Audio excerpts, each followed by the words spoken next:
사진만 잠깐 먼저 보고 그 다음에는 바로 설교 들어가겠습니다.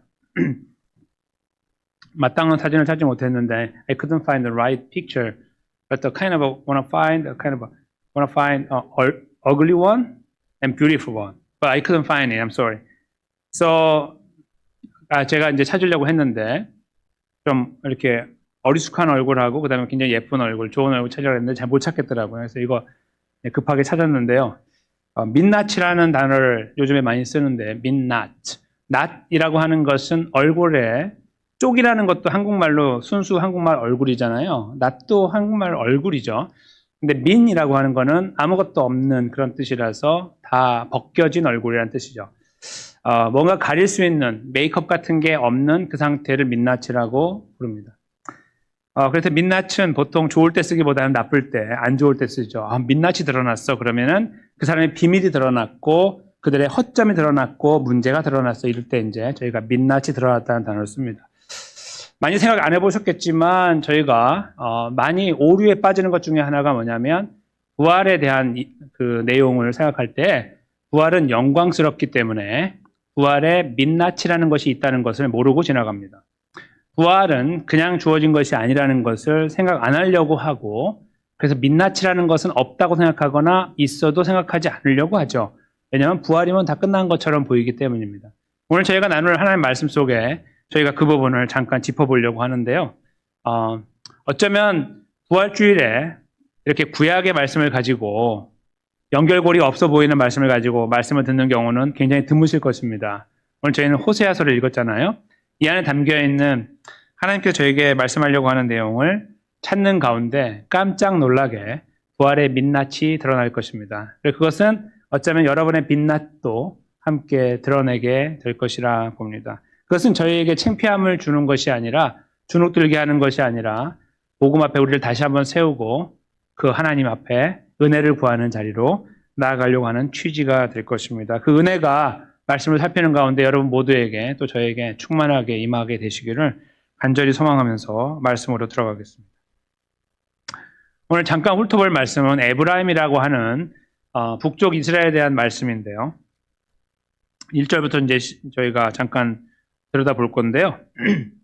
바람을 먹이며 동풍을 따라가서 종일토록 거짓과 포악을 더하여 아수르와 계약을 맺고 기름을 애굽에 보냈다. 몇 가지 사실이 담겨 있는데요. 바람을 먹인다는 말은 헛것을 한다는 거예요. 헛것.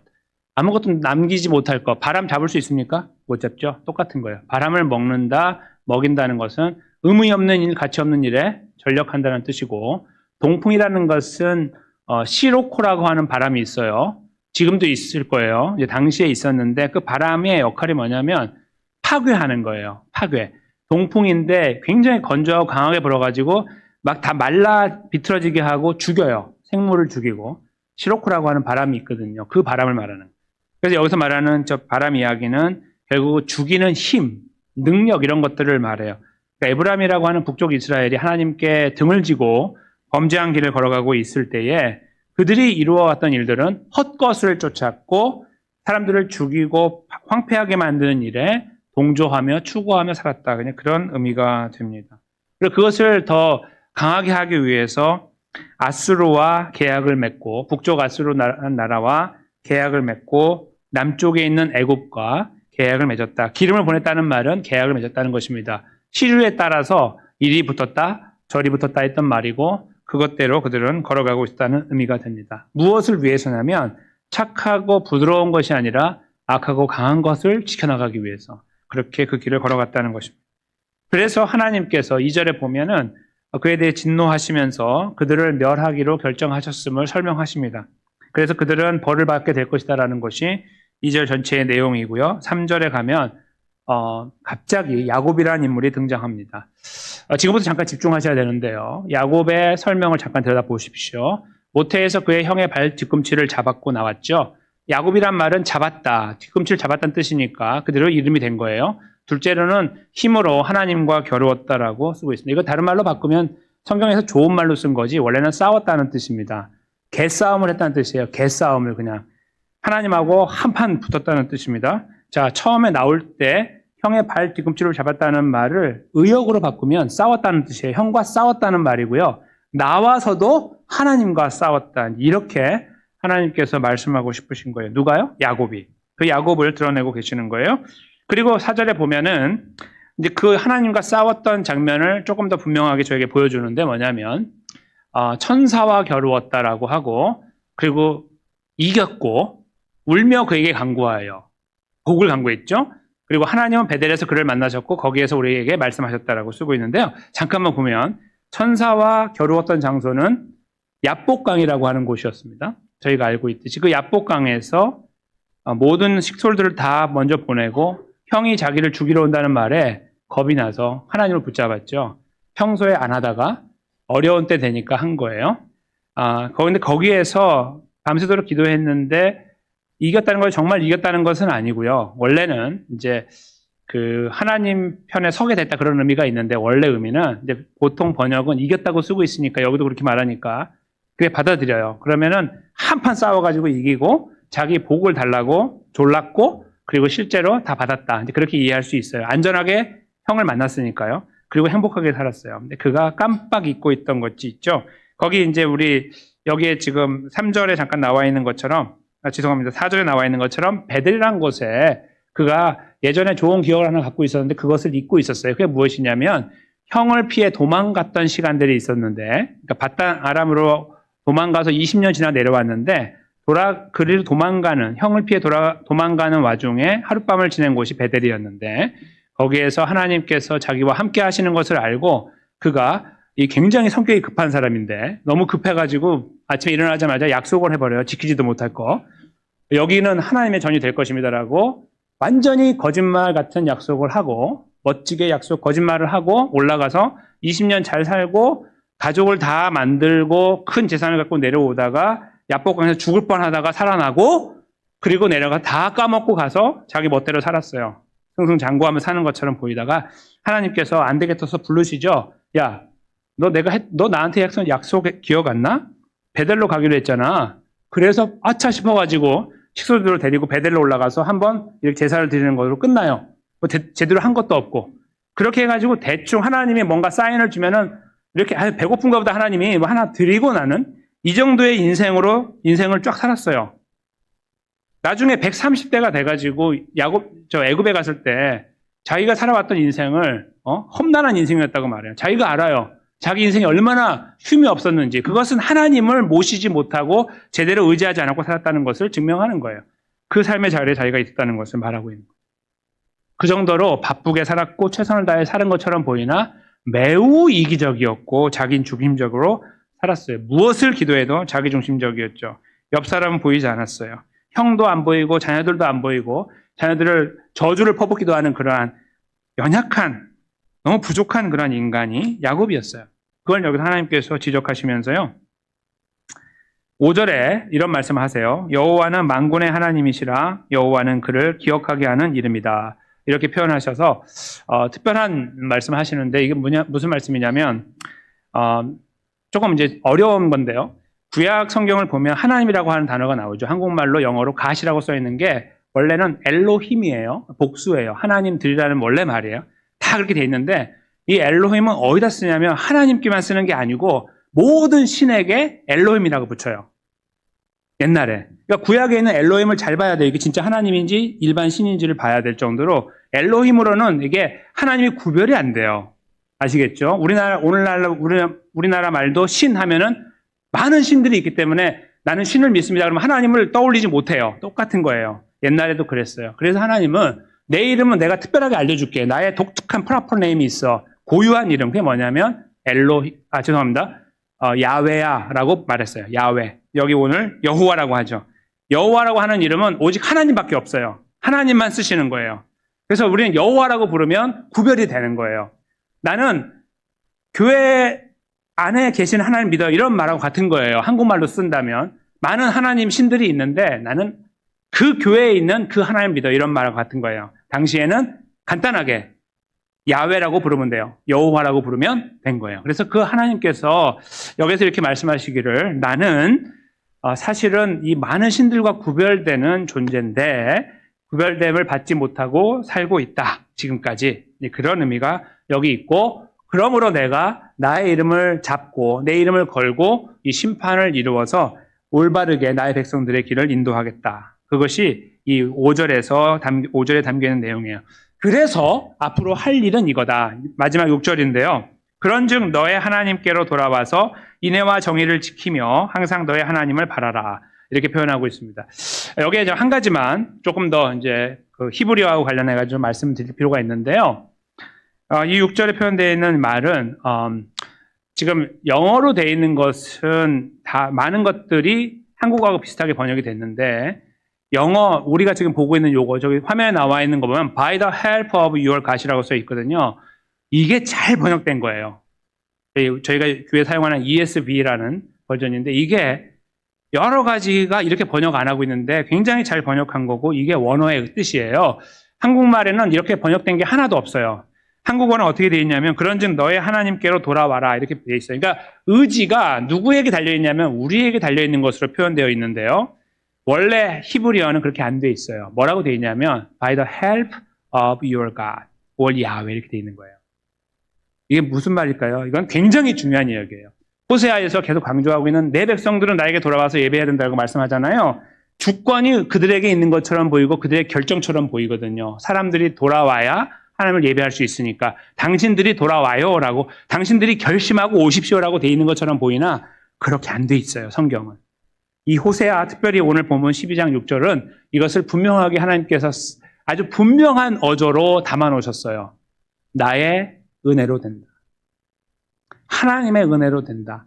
하나님의 도움으로, 그러므로 지금 저렇게 망하고 죄를 짓고 있는 이스라엘이 돌아와서 나의 도움과 나의 회복을 받게 될 것이다라고 쓰고 있는 거예요.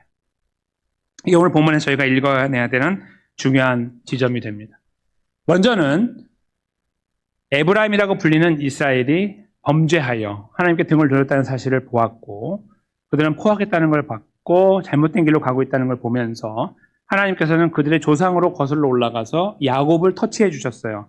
야곱의 잘난 모습이 아니고 못난 모습을 터치하면서 링크를 거신 거예요. 그 링크가 뭐냐면요, 이거예요. 지금 에브라임의 이 행태들을 봤을 때 굉장히 죄악이 있고 넘치고 이기적이고 자기 중심적인데, 가만 생각해 보니까 그 조상이 거긴 거예요. 그 나물에 그 밥인 거예요. 알고 봤더니 쭉 500년을 따라 올라가 보니까 야곱이 있는데 그 인간이 그 모양이었던 거예요. 하나님 그걸 지적하고 계시는 거예요. 아시겠죠? 오늘 본문에 그걸 저희가 읽어내야 돼요. 다른 말로 바꾸면 이스라엘은 불가능하다는 걸 말하고 싶은 거예요. 절대 못 돌아와요. 절대로 못 돌아와. 하나님께. 돌아와도 다 흉내만 내고 잠깐 하고, 아까 야곱처럼 하나님 배고파요 좀 드리고 다시 자기 거 사는 이런 인생으로 점철됐고, 그것이 그들의 삶이었고, 그것이 그냥 그 조상의 삶이었고 이스라엘 전체의 정체성이었어요. 돌아가는 것은 절대 일어나지 않았습니다. 역사 속에서 증명하고 있습니다. 안 돌아가요. 아무리 돌아오라고 해도. 이러고 나도 안 돌아와요. 이렇게 해도 안 돌아와요. 그것이 인생이에요. 그것이 에브라임이고 그것이 야곱이고 그것이 인생입니다. 그것을 하나님께서 적나라하게 그 민낯을 확 드러내버리신 거예요. 이것이 야곱의 민낯이고 이것이 인생들의 민낯이다라고 드러내신 거예요. 너희는 불가능해. 아무것도 너희들에게 내가 요구할 수 없고 기대할 수 없어. 그것이 오늘 본문의 앞부분에서 발견하게 되는 중요한 사실이에요. 그리고 나서 그러나 한 가지 길이 있어. 소망이 있다면 바로 나야. 하나님 스스로 나 자신이라고 말씀하심으로써 하나님께서 이 일의 해결자가 되신다는 것을 귀뜸해 주시고 말씀을 마치고 계시는 거예요. 즉 너희들이 지금 뭔가 돌아올 노력을 하고 뭔가 그 신용을 해가지고 자꾸 눈 가리고 아웅하지 말고 그냥 가만히 있어. 거기 좀 가만히.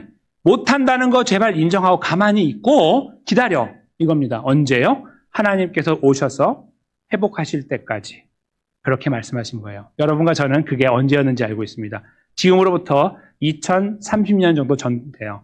BC 4세기가 아니라 BC 4년에서 5년 사이에 예수님 오셨거든요. 정확하게는 0년에 오신 게 아니고요. 0에 오신 게 아니라 BC 4년에서 5년 사이에 오셨어요. 왜냐하면 4년에 헤롯 대제가 죽어요. 헤롯 the king, the great, 그 사람이 죽거든요. 그 죽기 전에 탄생하셨어요. 그러니까 죽을 때까지 애굽에 가셨어요. 그렇죠? 그래서 약 5년 정도, 4년에서 5년 정도 전에 오신 거예요. 이 시간하고 달라요. 그래서 지금 2025년이니까 약 2023년 전에, 죄송합니다. 약 2030년 전에 예수님이 이 땅에 오셨어요. 기다려라, 기다려라 하신 예수님. 하나님의 이 구원의 역사가 예수님을 통해 오셔서 이루어지게 된 거예요. 어떻게 해요? 멋있게, 글로리어스하게, 짠! 나 부활했어라고 이루어졌죠.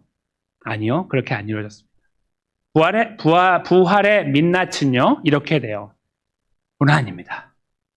저희가 지난 고난주간 새벽에 계속 말씀을 나누고 마지막 성금요 예배 때 최종적으로 죽음의 고난이라는 말씀을 나누면서 예수님의 버려짐에 대한 말씀을 저희가 깊이 묵상했죠.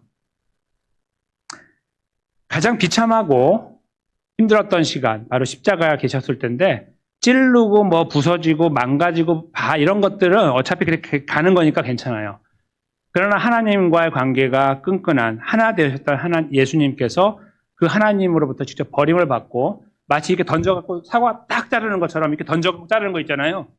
그렇게 잘라버리듯이 예수님을 던져갖고 잘라버리듯이 칼을 들고 뛰어오고 계시는 하나님 앞에서 자기 가슴을 늘고 다 송괴당하셨던 그 예수님을 떠올리게 되는 거예요. 부활은 고난이 없어서는 절대 일어나지 않고 십자가가 없이 부활은 없습니다. 그것이 부활의 민낯입니다.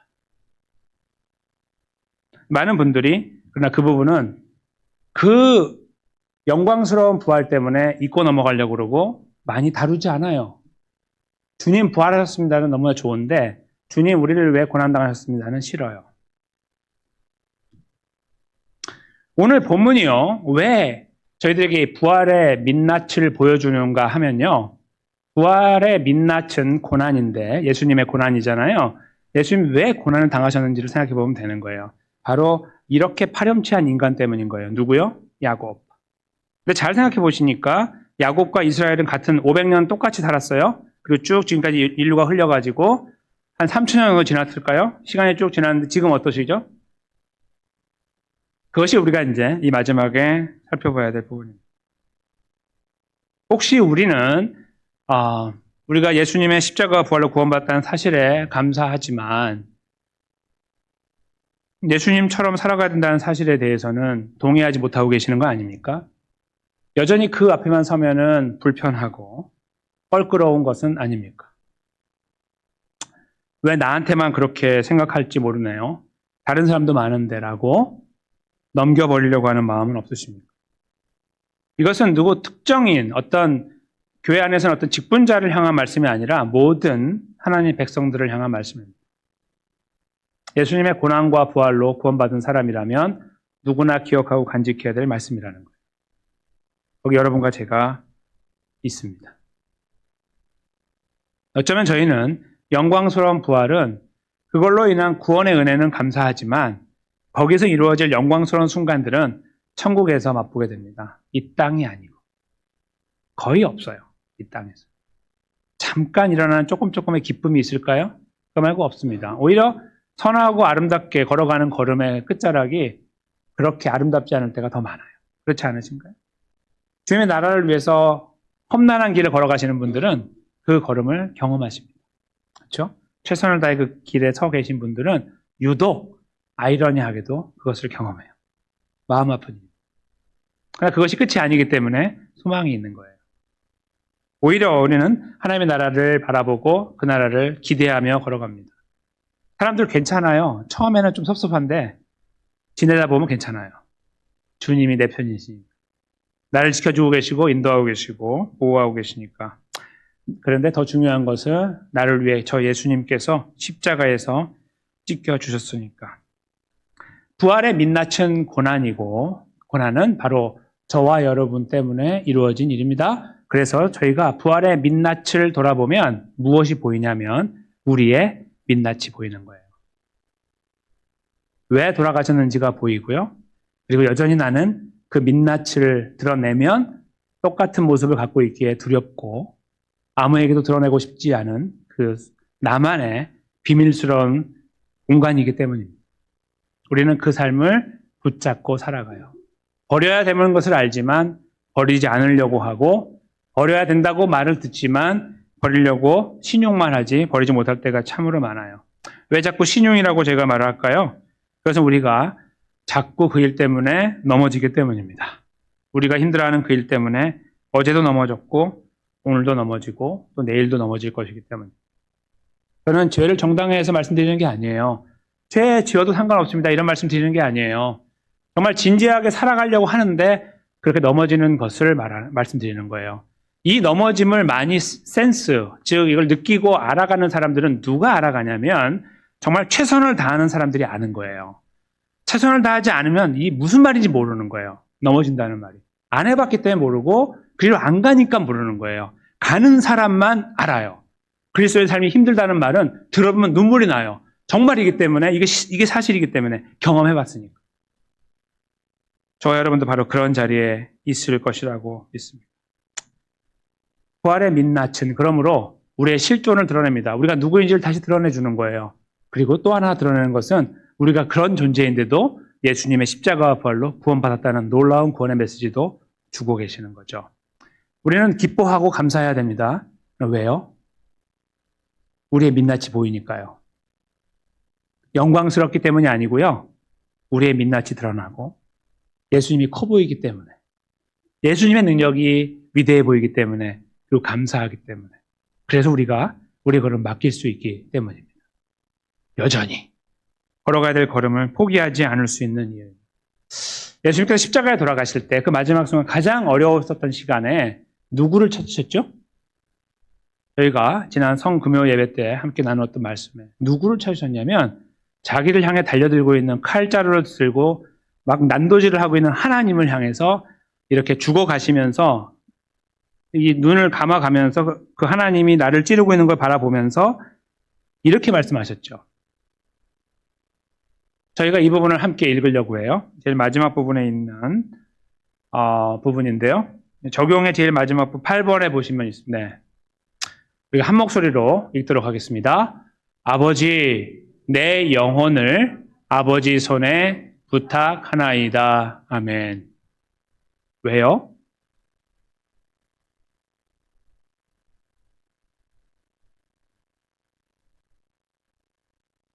예수님은 우리의 민낯을 알고 계셨고 지금도 알고 계십니다. 우리가 제대로 하지 못할 것도 알고 계셨고 계속 그럴 것도 알고 계셨습니다.